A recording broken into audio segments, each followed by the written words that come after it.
दादा चॅनल का चेंज केलं तू? हे यार 2 मिनिटं सकाळपासून तू बघते मला बघतो ना 2 मिनिटं दे कर. मी नाही येणार रिमोट. तेव्हा डोक्यात नको जाऊ. त्या दिवशी पण तू पेट्रोल भरलं नाही आणि गाडी घेऊन गेला. तू आता जॉबला लागली ना तू भर ना पेट्रोल. तुझी गर्लफ्रेंड पण जॉबला लागली, ती पण पैसे कमवते, पण तिला कसं भरमसाठ गिफ्ट देतो. हे बघ माझ्या गर्लफ्रेंडवर जाऊ नको, ती माझी बायको होणार आहे आणि तुझं ना 2 वर्षात लग्न लावून तुला घरातून काढून देणार आहे आम्ही. काढून दे. पप्पा आज सांग पप्पांना मी नाही घरात कोणाला. काय रे अरे आता रक्षाबंधन आहे कशाला भांडू राहिले तुम्ही. पप्पा पाहिलं ना दादा मला नेहमी त्रास देतो. हो पप्पा हिची सारखी किरकिर चालू असते द्यायचं लग्न लावून लवकर. अरे भावा बहिणीने कसं राहिलं पाहिजे हा असं जिवळ्याने राहिलं पाहिजे. भांडणं काय करता. अरे आत्या आली. अरे आत्या अरे जा बाई बरी झाली आली. बस बस बस. काही नाही भाऊ आले तुला भेटायला.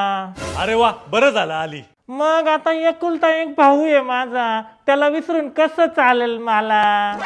पाहिलं ना माझ्या बहिणीला किती काळजी माझी. भावा बहिणीने असं राहिलं पाहिजे कळलं का. हा मग भाऊ तब्येत बरी ना तुझी. हा बरी आहे तुझी बरी ना तब्येत. हा बरी आहे. असं असं.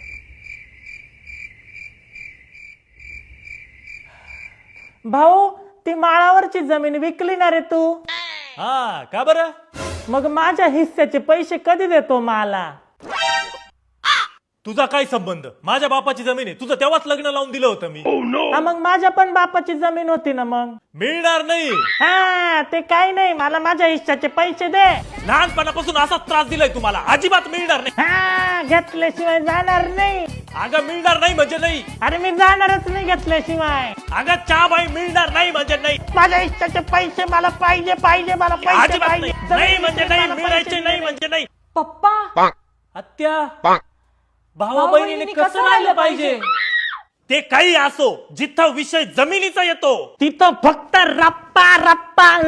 ए, आत्या